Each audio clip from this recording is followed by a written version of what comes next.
Olá pessoal, tudo bem? Bem-vindos a mais um Impact Sessions. Eu sou o Renato Sozzi, sou Head de Growth Solutions aqui da Act Digital e hoje a gente vai tratar de um tema sobre um evento que nós participamos agora no último final de semana, no sábado, e que foi o The Summit Brasil, que foi realizado na cidade do Rio de Janeiro presencial, e a gente teve 3 dias online durante a semana passada, tá? E aqui com a gente, Juliano Freitas, que vai se apresentar, e o Guilherme Zuccolotto, que estiveram participando das atividades do The Summit, com palestras, com painéis, e aí a gente está aqui para trocar um pouco de informação, o que a gente colheu de legal desse evento. Então vamos às apresentações, vamos lá, vamos começar com o Juliano. E aí, Juliano, tudo bem? Olá, tudo bem? Eu sou o Juliano, sou especialista em agilidade, trabalho com business agility, transformação digital aqui na Act, já estou nesse ramo já pelo menos aí desde 2010, passando aí por diversas frentes da agilidade, e hoje aqui na Act tem um papel de Service Delivery Manager, cuidando aí das práticas ágeis de um dos nossos clientes aqui. Oi pessoal, tudo bem? Bom, sou o Guilherme Zuccolotto, o pessoal me chama de Zucco, já estive aqui algumas vezes, sou Head de Data AI da Act Digital e é isso, vamos falar um pouquinho aqui do evento do The Summit, que foi um evento bem legal. Muito legal. Vamos lá, pessoal. Eu acho que os temas abordados lá são os mais atuais, né? Então a gente vai começar aqui com o Zucco. Zucco, a gente teve lá, né, como em todas as outras ações que estão acontecendo no mercado, falando sobre inteligência artificial. E você particularmente, inclusive, participou de um painel sobre o tema com outros especialistas. Então traz pra gente aqui o que vocês expuseram lá no evento, no The Summit, o que foi de legal dessas trocas que vocês tiveram com o público que assistiu esse painel de inteligência artificial lá. Legal, Sozzi. O painel foi sobre a aplicação de inteligência artificial nos negócios, né? Então, como a gente consegue realmente trazer um pouco da parte técnica para a parte importante, que é resolver as principais dores dos negócios, do business. E a gente teve uma troca bem interessante ali com outros 3 participantes que têm experiências em diversas áreas, mas a gente pôde perceber que as dores e as soluções que estão sendo utilizadas hoje são muito comuns, né? A gente está falando de um momento com a utilização de muitos agentes para auxiliar na execução de tarefas e de automações do dia a dia. A gente falou bastante sobre a utilização dos modelos corretos para os casos de usos corretos. Então, como a gente deve olhar para a área de atuação ali, né, para o problema encontrado e conseguir ter o discernimento de qual é a melhor abordagem, sem cair muito nas ciladas assim, do hype, né? Então, a gente falou bastante sobre a utilização de forma eficiente, como a gente usa os modelos para melhorar a eficiência. E aí eu trouxe muito a questão da utilização no ciclo de desenvolvimento, como esses agentes podem auxiliar as tarefas relacionadas à escrita, código, qualidade, e como isso é uma mudança de paradigma quando você realmente fala de experiência do desenvolvimento, né? Como você fala do dia a dia de quem está ali na ponta gerando código, gerando valor técnico para o negócio, como esses agentes têm sido fundamentais para essa nova era de hiperautomação que a gente está falando e de hiperprodutividade. Então acho que essa foi a linha central da conversa. Nós falamos um pouco sobre os benefícios dessa abordagem, mas também falamos um pouco dos desafios e das pedras no caminho que a gente tem encontrado, né? Tem toda uma questão de qualidade, viés, que a gente abordou bastante, então acho que isso foi um ponto interessante também. É nessa linha que eu ia fazer uma segunda pergunta ainda para você, Zucco, porque tudo que você acabou de explanar, eu acho que é a parte mais legal, né? Que eu acho que é a parte que os negócios observam, as tecnologias, né? Quem é de tecnologia está querendo fazer acontecer. Mas tem um outro lado da história, que é a parte de segurança, que é a parte, né, de como é que você, de segurança dos dados, da informação, como é que as pessoas estão tratando isso, a parte ética, né, do uso da inteligência artificial. Então, conta um pouquinho sobre esse olhar. Isso foi muito bom, porque até falei no painel, acho que cada vez mais a gente precisa ter esses espaços de discussão com pessoas, principalmente que não são da área técnica, né? Para todo mundo estar na mesma página em relação a esse uso. E a gente falou bastante sobre essa questão de quanto mais os modelos vêm avançando e as utilizações têm sido diferentes, esses modelos muitas vezes são o que a gente chama de black box, né? São modelos onde você não entende a sua função, o seu funcionamento em cada camada ali. Você apenas tem a entrada e a saída, né? E isso acarreta diversos problemas, diversos pontos de atenção em relação a isso, que é você garantir que existam poucos vieses, né? Que exista uma abordagem ética de entender os resultados e conseguir discernir o que é um resultado ali que pode ser usado imediatamente, o que precisa de uma curadoria. E a gente falou muito sobre não existe IA sem dados, né? Então, como que eu devo implementar uma qualidade do dado nessa cadeia de valor para eu poder garantir que meu modelo funcione da melhor forma possível. Então, a gente personifica, às vezes, fala, inteligência artificial, o modelo, mas ele é uma representatividade matemática de uma ação, de um conjunto de ações. Então, os humanos que estão operando isso, né, tanto na entrada dos dados quanto na utilização, é que devem tomar o cuidado e fazer essa curadoria, garantir a qualidade, garantir que está tudo dentro dos conformes. A gente fala muito de LGPD. Então, a gente discutiu bastante esse ponto. E eu achei muito legal, porque na maioria dos eventos que você vai, ou você vê as pessoas falando na internet, LinkedIn e tal, é tudo as mil maravilhas, né? Só os benefícios da utilização. Então, a gente tem um espaço onde a gente pode discutir também esses pontos, que são pontos que vêm preocupando cada vez mais quem utiliza. Eu acho que foi de grande valia para a comunidade que está usando também, porque tem muita gente que não é da área técnica e entrou no uso da inteligência artificial e não conhece todo esse entorno dos problemas, né? Então foi muito bom por conta disso também. Perfeito, excelente.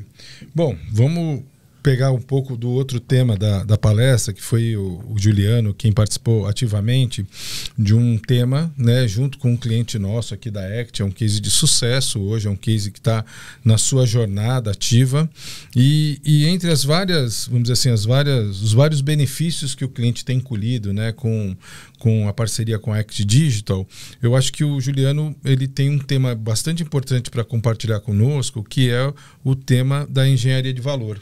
Tá, então, né, Juliano, a gente viu que isso foi um ponto-chave da palestra, da apresentação entre vocês, né, entre o cliente e a ACT Digital. Então é importante que você traga para a gente esse olhar, né, como é que isso tem mudado, porque às vezes a gente está ali no mercado, a gente está fazendo as nossas visitas aos nossos clientes e parece que isso é uma coisa resolvida e não é. Né? Então, não é demais estar falando de engenharia de valor, como é que a gente pratica isso. Então, Juliano, por favor, compartilha com a gente o que você comentou lá no evento do The Summit sobre o case que a gente está tocando lá com o nosso cliente. Bacana. Eu falo de engenharia de valor, principalmente desse case que a gente apresentou, eu falo que é até legal, porque a gente não foi contratado para cuidar da engenharia de valor, para poder falar de estratégia, né? A gente entrou ali para executar um projeto. Só que o que essa ferramenta traz de benefício, o que ela traz de transformação foi o diferencial ali nesse cliente. Então a gente conseguiu levar numa demanda que a gente tinha apenas ali de entrega de um projeto de software, impactar as áreas de negócio e mostrar que a gente consegue ajudar eles inclusive no planejamento estratégico do produto onde a gente está inserido. Então o grande diferencial ali que a gente discutiu e apresentou ali como o próprio sponsor do projeto, palestrando e apresentando os resultados que a engenharia de valor entregou dentro do projeto onde a gente está inserido, é fruto desse trabalho, onde a gente entrou só como tecnologia e linkou tecnologia e negócio para entender o propósito daquilo onde a gente estava inserido. A engenharia de valor, eu falo que ela tira essa questão da TI, é só um executor, é só um entregador ali de pedidos, e a gente levou uma sinergia, criou uma sinergia entre tecnologia e negócio para poder entender o propósito de onde a gente estava inserido e inclusive impactar nas decisões do negócio na hora de priorizar, de entender o que realmente era o que traria valor para ele naquele momento. Então esse case é bem demonstrando um pouco disso como resultado. Eu acho que eu vou complementar essa pergunta, Juliano, porque, inclusive, as outras pessoas do nosso cliente, os pares, né, do Igor, que participou com você lá da palestra, eles entenderam que tinha mais alguma coisa também para fazer conosco, né? Então, outros pares do Igor também perceberam o benefício que vocês estão colhendo ali no projeto e acho que você vai conseguir replicar isso para outros pares dele, né? Ali nos bastidores, até pós-apresentação, né, eu fui procurado por um dos coordenadores também ali desse cliente, né, como par do palestrante que estava comigo ali.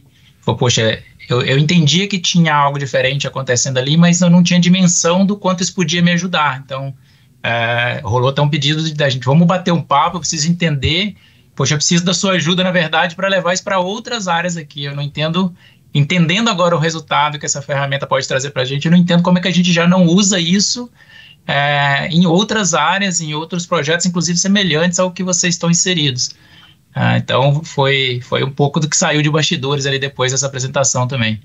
Excelente, excelente. Eu queria compartilhar que isso é muito legal, porque a gente realmente mostra o valor que a gente pode trazer, independente da solução que a gente está aplicando, né, Sozi?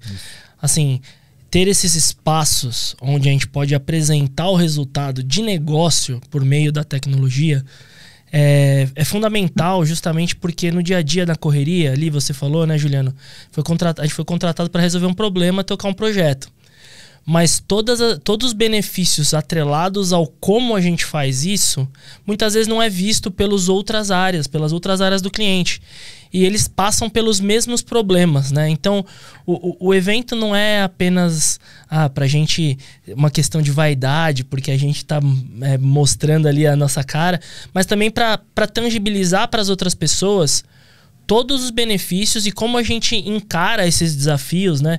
Juntando agilidade, juntando dados, juntando arquitetura, enfim, todas as capacidades que a gente tem aqui para entregar uma solução diferenciada, né? Então, como você falou, a gente não foi contratado para olhar a engenharia de valor, mas você, com a experiência que você tem, chegou lá e viu, cara, vamos fazer por esse caminho aqui, que eu acho que é assim que a gente vai tirar o melhor resultado. E isso foi bem legal, acho que a palestra foi super bem vista durante ali a apresentação, um monte de gente comentou, e foi bem legal mesmo.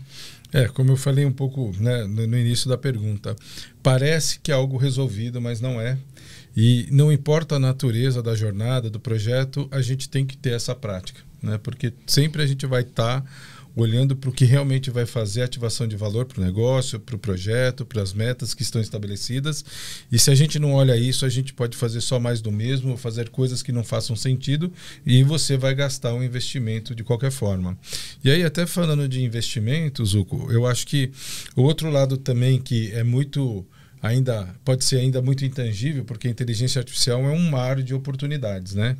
Como é que a gente trata a parte de investimentos olhando para a inteligência artificial?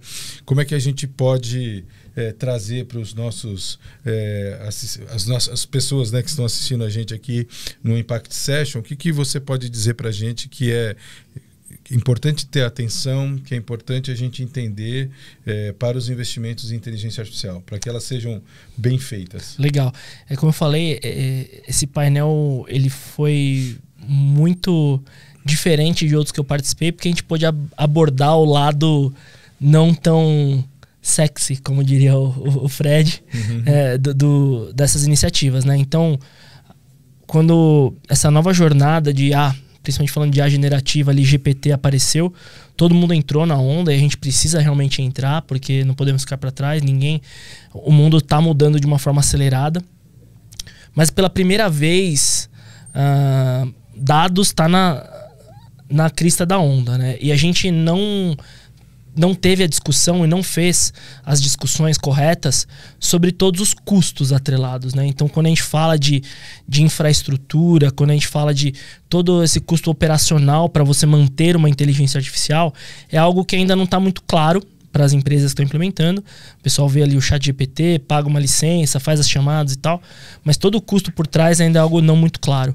E a gente pode discutir um pouco disso e dar um enfoque muito grande em você, quando começar uma iniciativa de inteligência artificial, você fazer uma boa seleção do caso de uso, né? Então, você entender qual que é o problema que você quer abordar e aí sim você olhar para suas ferramentas, né? Eu vejo que muito no mercado as pessoas estão levando a inteligência artificial como a ferramenta que vai resolver todos os problemas e não é assim que funciona. Você pode gerar muitos custos ali de cloud, de infra, de dados, que vão acarretar em mais problemas do que soluções. O ideal é que a gente consiga elencar os problemas que nós temos nas empresas e, a partir disso, olhar para as ferramentas que a gente tem. E muitas vezes a inteligência artificial vai ser a ferramenta que vai ajudar ali. Mas quando você não faz isso, né, quando você não amarra muito bem o problema de negócio que você quer solucionar, o custo ele acaba saindo do controle. Então a gente conversou lá, eu até brinquei com o pessoal, com o público, que quando a gente tem os problemas da forma tradicional, como a gente abordava, quando você seleciona o tipo de abordagem para solucioná-lo, você já tem uma métrica de sucesso, né? Pô, eu sei qual que é o meu problema. Digamos assim, eu tenho um problema de vendas. Então eu sei que a minha métrica de sucesso vai ser aumentar as vendas. E aí eu consigo mapear quais as soluções, como que eu posso abordar isso de uma maneira, de um framework, alguma coisa do tipo. Quando você usa inteligência artificial só porque tá todo mundo usando, vamos usar, e você não tá amarrando com uma solução lá na frente, você não consegue nem tangibilizar qual que é o benefício que você está trazendo para a empresa, porque você não sabe qual que é a meta que você quer atingir, você não sabe qual problema você está atacando. Então, isso eu vejo que é o maior problema hoje, né? A gente vê todo mundo falando, olha, quero implementar a inteligência artificial, e a gente... Como que estão seus dados? Ah, não, tá bagunçado, mas não importa. Vamos colocar inteligência artificial. E isso é um risco muito grande, porque você não escala. E se você vai escalar, você vai escalar custo e não benefício. Então a gente falou sobre isso, a gente trouxe esse ponto de realmente começar a fazer esse mapeamento a partir dos problemas de negócio. E aí já até é um papo que conversa com Business Agility, que conversa com engenharia de valor, né, cara? Pegar o meu problema no negócio ali, pegar isso, como que eu mapeio essa cadeia para realmente usar as ferramentas corretas.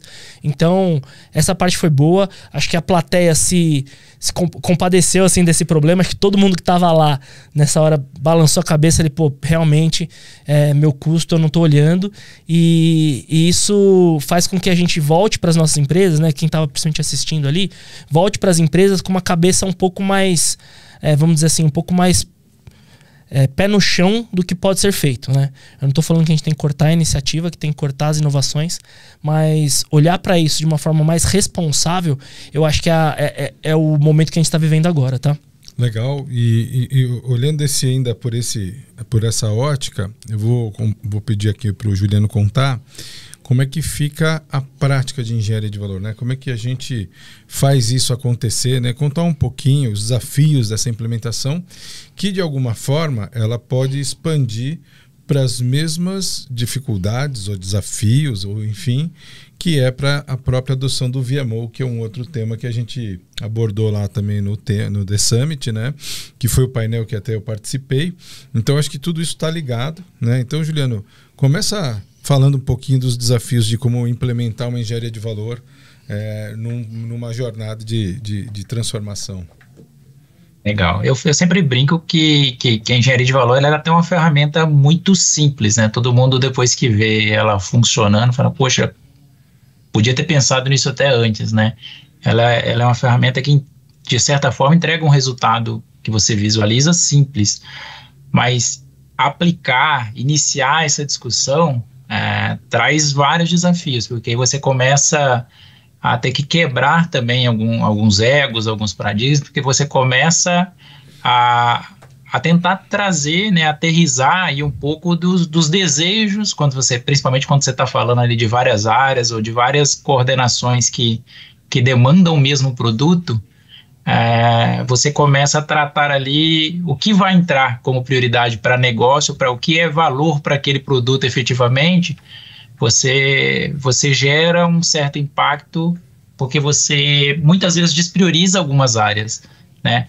Porque quando você olha para o que a empresa precisa ou para o que é realmente valor para aquele produto, quando você aterriza o que aquele produto foi feito para entregar, né? O que ele tem que entregar de benefício, alguma dessas áreas perde um pouco de prioridade nas demandas, e isso que eu diria que é o mais difícil da gente fazer as pessoas chegarem no consenso e de entenderem que talvez o benefício que eu estou perdendo aqui, eu devia direcionar um pouco mais de esforço em outro lugar, em outras áreas, porque eu talvez estou usando o produto errado para me devolver um benefício que eu gostaria. Então, um pouco do que a engenharia de valor traz é inclusive esse tipo de discussão, né? Muitas vezes em grandes corporações é dividido um orçamento ali entre aquelas várias diretorias para um produto, mas e elas querem usar essa grana a qualquer custo, muitas vezes em itens que para a companhia como um todo não é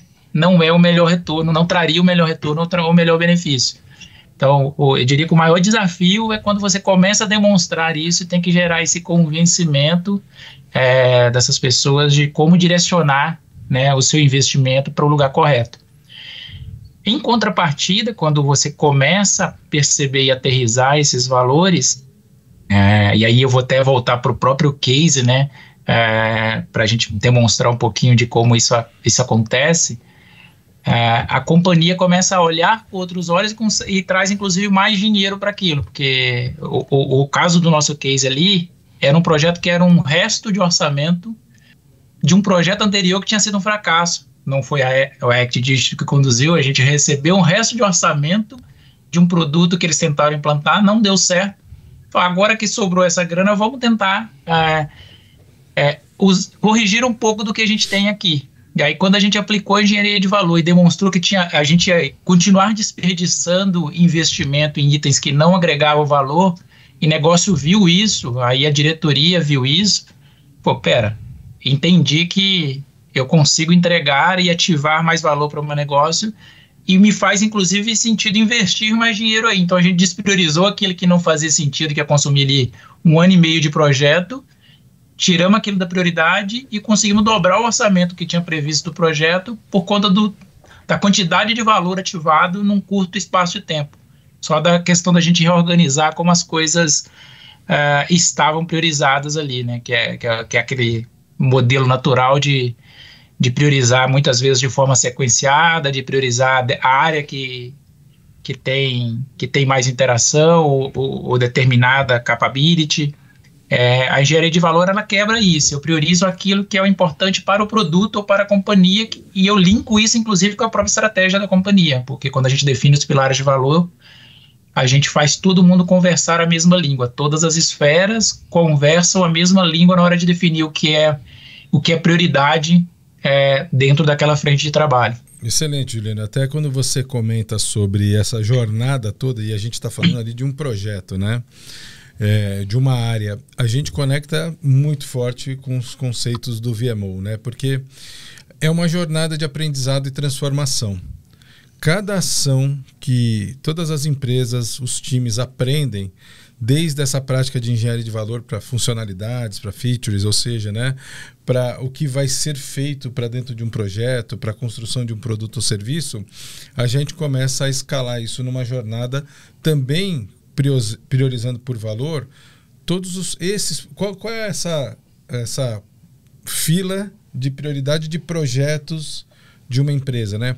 Como é que a empresa começa a se organizar com um olhar de valor entregável para o negócio, para as metas do negócio. Então, o outro tema que a gente abordou lá, né, que foi a participação que eu fiz no painel de VMO, traz esse olhar, ou seja, dentro dessa jornada de transformação, de várias práticas isoladas, né, a gente chama de isoladas, mas elas estão ali funcionando, obviamente, em sinergia, em conjunto. O que o Juliano falou foi indicadores de negócio que devem ter melhorados, né, realmente uma melhoria significativa, né, Juliano? Teve um dos indicadores que a própria sponsor apresentou que a gente atingiu 97% de melhoria em 3 meses de projeto, com os indicadores, porque a gente priorizou aquilo que realmente era o importante para a área. Exato. Então, e um pouco do que você disse, né, dessa conversão para o VMO, assim, a gente sai daquele modelo de projeto onde eu priorizo quantidade de coisa que eu estou fazendo, o volume de tarefa, para quanto de valor eu estou ativando. Como é que eu passo a medir o meu progresso pelo quanto de valor eu realmente entrego e ativo. Então, bem uma conversão nesse sentido. Perfeito. Até a pergunta seria assim, quando deu errado a primeira fase, vamos dizer, desse projeto, né? Qual era a chance desse projeto, numa visão de VMO, ser escolhido para ser feito, né?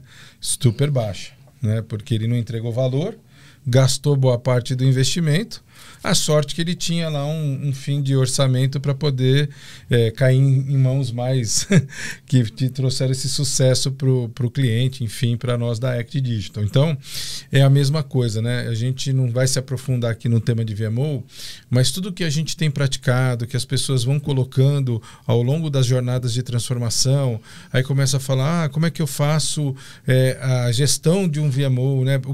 Quais são os indicadores disso? Então, começa os objetivos realmente conectados ao propósito, né? Então, a gente vai falar de medir os KPIs, os OKRs estão bem calibrados, as metas estão bem transparentes e bem comunicadas à empresa. Então, todo mundo começa a ter um sentimento do que é mais valor para você atingir aquela meta da companhia, aquela meta da área. E não mais alguma coisa que era só baseado num preço, num prazo, no escopo, né? Muitos PMOs, a gente sabe disso, é uma jornada de transformação, não por mal, mas eles olhavam assim, bom, esse vai custar menos, tem menos prazo, eu já vou entregar, eu me livro desse cliente ou dessa área, eu já entrego e depois eu vou atrás de alguma coisa que seja maior.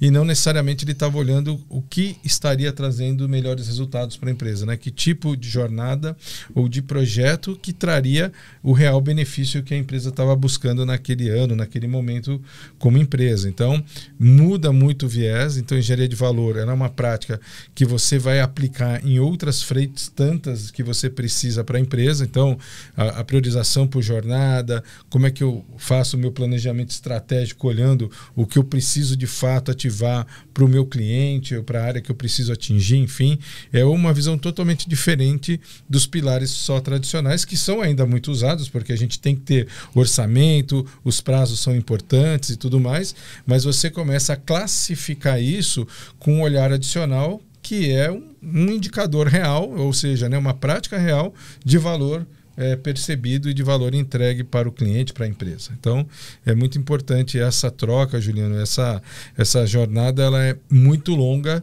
e ainda há muitas oportunidades, né? Sempre vão ter muitas oportunidades de transformação para uma empresa quando a gente fala de customer centricity e de valor para negócio, né? Então, essa é uma grande oportunidade para as empresas, né?